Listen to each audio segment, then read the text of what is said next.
Hello friends, good morning. Today our topic is partnership. Partnership में अपन कर रहे हैं change in profit sharing ratio.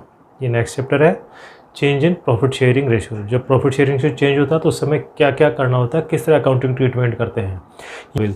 जो इम्पोर्टेंट पार्ट है वो यही है कि गुडविल की वैल्यूएशन कैसे की जाए। Eight the time of reconstitution of firm goodwill की वैल्यूएशन किस तरह से की जाती है। डिफरेंट मेथड अपने पास में, जैसे एवरेज मेथड हो गया, सुपर प्रॉफिट मेथड हो गया, या कैपिटलाइजेशन ऑफ प्रॉफिट हो गया।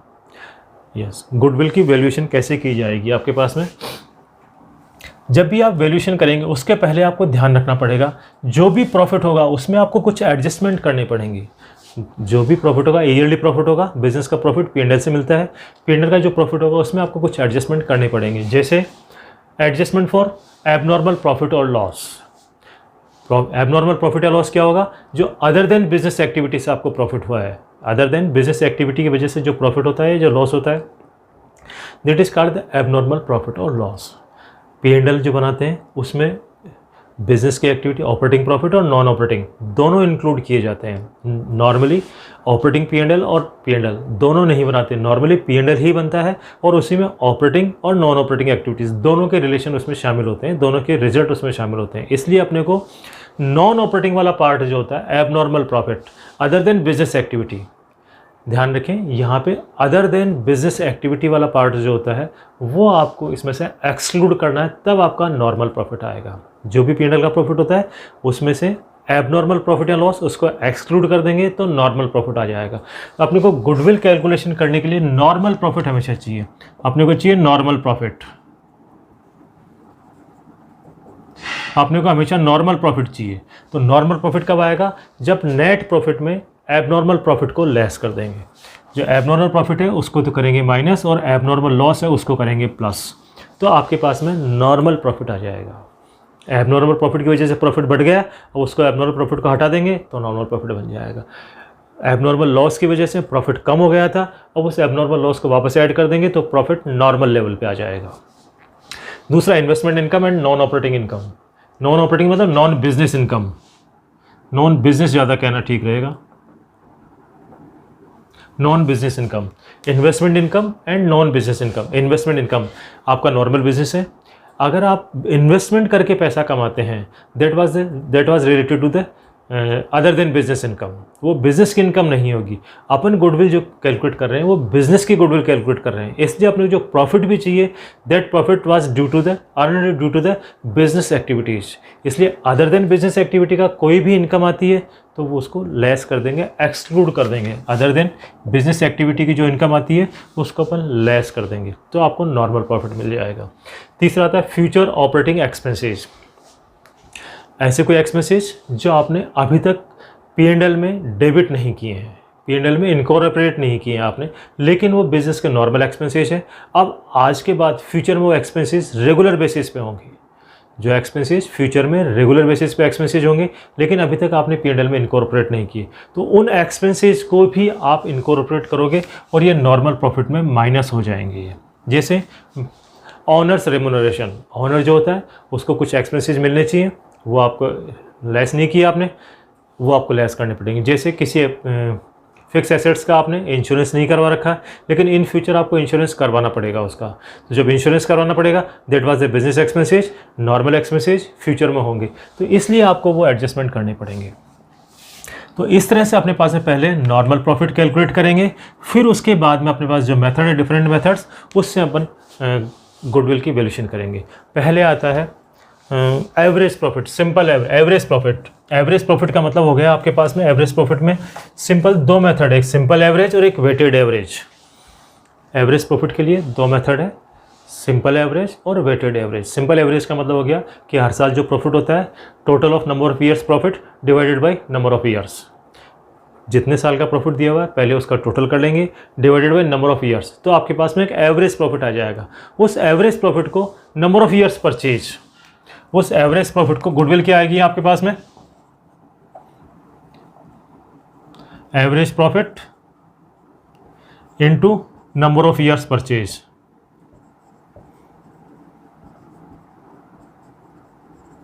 नंबर ऑफ ईयर परचेज आ जाएगा, तो आपके पास इससे आ जाएगी गुडविल सिंपल एवरेज के केस में। दूसरा आता है वेटेड एवरेज। वेटेड एवरेज में क्या करते हैं कि हर साल को वेट दिया जाता है। दूसरा आएगा वेटेड एवरेज। वेटेड एवरेज में अपन हर साल को वेट देते हैं। अब वेट क्यों देते हैं? इसलिए कि it is assumed that the future profit is most likely depend upon the previous year profit. आने वाले साल में जो प्रॉफिट होगा वो ज़्यादातर पिछले साल के प्रॉफिट के ऊपर डिपेंड करता है। इसलिए यहाँ पे सभी को अपन वेट देते हैं, हर साल के प्रॉफिट को वेट देते हैं। जो मोस्ट रिसेंट ईयर होता है उसको ज़्यादा वेट दिया जाता है, जो ज़्यादा पुराना साल होता है उसको कम वेट दिया जाता है। नॉर्मली ये मेथड यूज़ की जाती है जब प्रॉफिट ट्रेंड इंक्रीजिंग होता है, प्रॉफिट ट्रेंड इंक्रीजिंग या डिक्रीजिंग होता है, तब ये अपन वेटेड एवरेज मेथड यूज करते हैं अपने पास में, उसके लिए ज़्यादा सूटेबल होती है। इंक्रीजिंग ट्रेंड है तो रिसेंट ईयर को ज़्यादा वेट देंगे और उसी हिसाब से अपन, तो इसकी ज़्यादा मेथड जो होगी प्रैक्टिकल अपन करेंगे क्वेश्चन, उसमें ज़्यादा अच्छी तरह समझ में आएगा। यहाँ पे अपन क्या करेंगे, पहले एवरेज प्रॉफिट कैलकुलेट करेंगे वेटेड एवरेज में। पहले नॉर्मल प्रॉफिट कैलकुलेट करेंगे, वो एडजस्टमेंट करके नॉर्मल प्रॉफिट आएगा। फिर इसको वेट से मल्टीप्लाई करेंगे तो इसको कहेंगे प्रोडक्ट। वेट से मल्टीप्लाई करेंगे तो आएंगे प्रोडक्ट। फिर टोटल करेंगे इनका, total of product divided by total of weight. Total product हो जाएंगे, वेट से मल्टीप्लाई करेंगे तो आएगा आपके पास में weighted average. Weightage average profit. इसको फिर नंबर ऑफ ईयर से मल्टीप्लाई करेंगे तो गुडविल की वैल्यूएशन आ जाएगी। तो इस तरह से अपन वेटेड एवरेज का कैलकुलेशन करते हैं। नेक्स्ट आता है आपके पास सुपर प्रॉफिट। सुपर प्रॉफिट किसको कहेंगे? The profit earned, additional profit earned in comparison to other similar firms और इंडस्ट्री एवरेज। दूसरों के कंपेरेटिवली अपन कितना ज़्यादा प्रॉफिट अर्न कर रहे हैं वो होता है सुपर प्रॉफिट। अब दूसरे सिमिलर फर्म भी हो सकती हैं और सिमिलर फर्म नहीं है तो इंडस्ट्री का एवरेज से कंपेयर कर सकते हैं। तो दूसरे से जितना ज़्यादा प्रॉफिट कमा रहे हैं उसको कहते हैं सुपर प्रॉफिट। तो सुपर प्रॉफिट के बेसिस पे भी हम कैलकुलेट कर सकते हैं super profit method. Super profit method में अपने को सबसे पहले अपने को नॉर्मल प्रॉफिट कैलकुलेट करना पड़ेगा। सुपर प्रॉफिट क्या कहेंगे?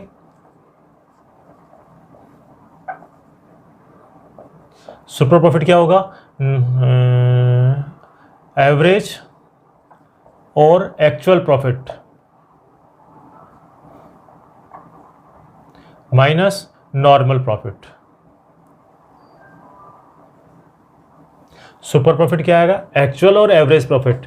अपनी फर्म का पिछले कुछ साल का दिया हुआ है तो एवरेज प्रॉफिट लेंगे और एक ही साल का दिया है तो एक्चुअल प्रॉफिट लेंगे, जो भी सिचुएशन हो उस हिसाब से। फिर आएगा नॉर्मल प्रॉफिट। नॉर्मल प्रॉफिट क्या होगा कि अपने जैसे दूसरी फर्म कितना प्रॉफिट कमाते हैं, नॉर्मल रेट से कितना प्रॉफिट कमाते हैं। तो नॉर्मल प्रॉफिट क्या आएगा आपके पास में, इस कैसे कैलकुलेट करेंगे? Capital employed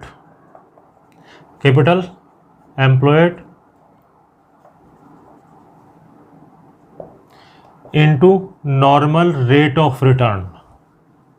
capital employed into normal rate of return. आपने कितने पैसे बिजनेस में इन्वेस्ट किए हैं और नॉर्मल रेट ऑफ रिटर्न, मतलब दूसरी सिमिलर इंडस्ट्रीज जो है वो सर्टेन अमाउंट लगाकर किस रेट से 10% प्रॉफिट अर्न करती है या 15% करती है, 20% करती है, वो क्या है, एक ऑन एन एवरेज बेसिस के ऊपर। तो उस हिसाब से अपन प्रॉफिट कैलकुलेट करेंगे कि अपने कितने पैसे लगाएं और उससे अपन कितना पैसा कमाना चाहिए। दूसरे जो कमाते मान लो सभी 10% कमाते तो अपन भी देखेंगे अपने जो बिजनेस में इन्वेस्टमेंट किया कैपिटल उसमें 10% प्रॉफिट है, that was the normal profit. अब उससे जो ज़्यादा कमाते हैं वो होगा अपने पास में सुपर प्रॉफिट। तो यहाँ पे ये आ जाएगा आपके पास में नॉर्मल प्रॉफिट। और कैपिटल एम्प्लॉयड क्या होगा? शेयर होल्डर्स फंड कह सकते हैं या capital plus free reserve minus goodwill and fictitious assets.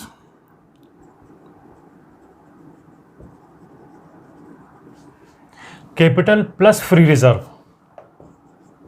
Liability side से अगर अपन देखते हैं तो आपने बिजनेस में कितनी कैपिटल लगा रखी है, प्लस फ्री रिजर्व, जैसे जनरल रिजर्व है या पीएनएल का बैलेंस है, या मान लो जैसे आईएफआर इन्वेस्टमेंट फ्लक्चुएशन रिजर्व का कुछ फंड पड़ा है, extra fund, free reserve, free part देखते हैं उसमें से, या वर्कमैन कंपनसेशन का फ्री पार्ट जो होता है वो फ्री रिजर्व लेंगे इसमें से। तो capital plus free reserve plus minus goodwill and fictitious assets. अगर आपके बैलेंस शीट में गुडविल गिवन है तो वो भी लेस करेंगे, क्योंकि गुडविल का वैल्यूएशन कर रहे हैं अपन, इसलिए गुडविल को लेस करेंगे। और फिक्टिशियस एसेट्स जिनकी कोई वैल्यू नहीं होती वो आएगा, या यूँ कह सकते हैं अपन assets, total assets minus outside liabilities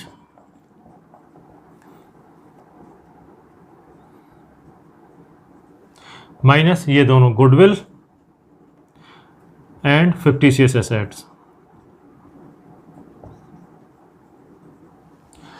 या तो इस मेथड से आ जाए कैपिटल प्लस फ्री रिजर्व, उस मेथड से आ जाए लायबिलिटी साइड की अप्रोच होगी, और एसेट साइड की अप्रोच में क्या होगा, total assets minus outside liabilities. Outside liabilities में जितने भी होती है outside, long term short term सभी मिला करके outside liabilities and minus goodwill and fictitious assets. इन सब से आपके पास में कैपिटल एम्प्लॉयड आ जाएगा, और कैपिटल एम्प्लॉयड के साथ में अपन नॉर्मल रेट ऑफ रिटर्न से मल्टीप्लाई करेंगे तो नॉर्मल प्रॉफिट आ जाएगा, और नॉर्मल प्रॉफिट एवरेज या actual profit minus normal profit करेंगे तो सुपर प्रॉफिट आ जाएगा। और गुडविल कैसे कैलकुलेट करेंगे, super profit into number of years purchase, कितने साल के परचेज करनी है आपको, वो आ जाएगा आपके पास में नंबर ऑफ ईयर्स परचेज में। तो इस तरह से सुपर प्रॉफिट के बेसिस के ऊपर गुडविल की calculation, normal rate of return percentage में होती है इसलिए अपन 100 कर देंगे इसको, normal rate of return percentage में होती है इसलिए 100 करेंगे अपन इसको। सो नेक्स्ट आएगा आपके पास में capitalisation of profit. Capitalisation of profit कि कैपिटलाइजेशन ऑफ प्रॉफिट के बेसिस के ऊपर अपन कैसे गुडविल की वैल्यूएशन करेंगे। कैपिटलाइजेशन का मतलब होता है कि how much capital required to earn a certain profit at a given rate of interest. Capitalisation का मतलब होता है कि how much capital is required to earn such a profit at given rate of return, normal rate of return. Normal rate of return के हिसाब से एक particular profit कमाने के लिए आपको कितना कैपिटल इन्वेस्ट करना पड़ता है, वो होता है कैपिटलाइजेशन। यस तो यहाँ पे दो मेथड है, कैपिटलाइजेशन ऑफ सुपर प्रॉफिट और capitalisation of average profit. Super profit कैसे कैलकुलेट करते हैं अपन ने देख लिया था। सुपर प्रॉफिट में अपन मेथड होगी सुपर प्रॉफिट का कैपिटलाइजेशन करें super profit into 100/NRR, normal rate of return. तो आपके पास में आ जाएगी वैल्यू ऑफ गुडविल। जैसे जस्ट लाइक इंटरेस्ट कैलकुलेट करने का रिवर्सल हो गया, प्रिंसिपल कैलकुलेट करते हैं, इंटरेस्ट कैलकुलेट करने की बजाय अपन प्रिंसिपल कैलकुलेट कर रहे हैं। तो यहाँ पे सुपर प्रॉफिट इंटू 100/NRR, तो आपके पास में गुडविल की वैल्यू आ जाएगी on the basis of super profit. In case of average profit, average profit के लिए अपन क्या करना पड़ेगा, पहले capitalise value of average profit calculate करना पड़ेगा अपने को। Goodwill on the basis of capitalisation of average profit, goodwill valuation on the basis of capitalisation of average profit. सबसे पहले अपने को capitalise value of average profit calculate करनी पड़ेगी। वो कैसे करेंगे कि एवरेज प्रॉफिट इंटू 100/NRR, तो आएगी capitalise value of average profit. Average profit की कैपिटलाइज वैल्यू, कितनी कैपिटल की रिक्वायरमेंट है to earn the such average profit. फिर इस कैपिटलाइज वैल्यू में से गुडविल क्या आएगी, capitalise value of average profit minus actual capital employed. कितनी कैपिटल आपको बिजनेस में लगानी चाहिए और कितनी कैपिटल आपने लगा रखी है, इन दोनों का डिफरेंस जो होगा वो गुडविल होगा। ध्यान रखें, capitalise value of average profit minus actual capital employed. इसका अगर पॉजिटिव वैल्यू आती है तो गुडविल होगा, अगर इसकी नेगेटिव वैल्यू आती है तो गुडविल की वैल्यू 0 मान लेंगे, क्योंकि गुडविल कभी भी नेगेटिव नहीं होती है। इसलिए गुडविल का अगर नेगेटिव फिगर आता है तो उसको गुडविल को 0 मान लेंगे, नेगेटिव में एक्सपेंड मत करना। इसलिए यहाँ बिजनेस में अगर आपने एक्चुअल कैपिटल ज़्यादा लगा रखी है और capitalise value of average profit कम है, तो इसका मतलब आपके बिजनेस में गुडविल नहीं है। आपने जितने दूसरे लोग जितना पैसा इन्वेस्ट करते हैं बिजनेस में, उससे ज़्यादा पैसे इन्वेस्ट कर रखे हैं और पैसा कम रहे हैं। इसलिए how many number of years purchase in goodwill, goodwill की वैल्यूएशन करते हैं तब हम देखते हैं कि multiply by the number of years purchase. ऐसा क्यों करते हैं, कितने नंबर ऑफ ईयर्स परचेज होने चाहिए, ऐसा इसलिए करते हैं कि at the time of sale of the business, जब बिजनेस बेचते हैं, the buyer will start earn the profit from very day. जो बायर होता है वो पहले दिन से एक सफिशिएंट प्रॉफिट कमाने लग जाता है, जबकि if he start a new business then it takes some years to earn such profit. अगर नया बिजनेस चालू करें तो उसको इस लेवल तक का प्रॉफिट कमाने में समय लगता है, कुछ साल लगेंगे। टू कंपनसेट सच, इसलिए यहाँ पे वो जितना टाइम लगता है सब इतना प्रॉफिट कमाने के लिए तो उतने नंबर ऑफ़ ईयर से मल्टीप्लाई करते हैं। इसलिए यहाँ पे नंबर ऑफ़ ईयर्स आएगा कि नया बिजनेस स्टार्ट करके आप इतना प्रॉफिट कमाएं, उसमें कितना टाइम लगता है, 2 साल लगते हैं, 4 साल लगते हैं, उतने ही नंबर ऑफ़ ईयर्स अपन मल्टीप्लाई करते हैं। That is called the number of years purchase.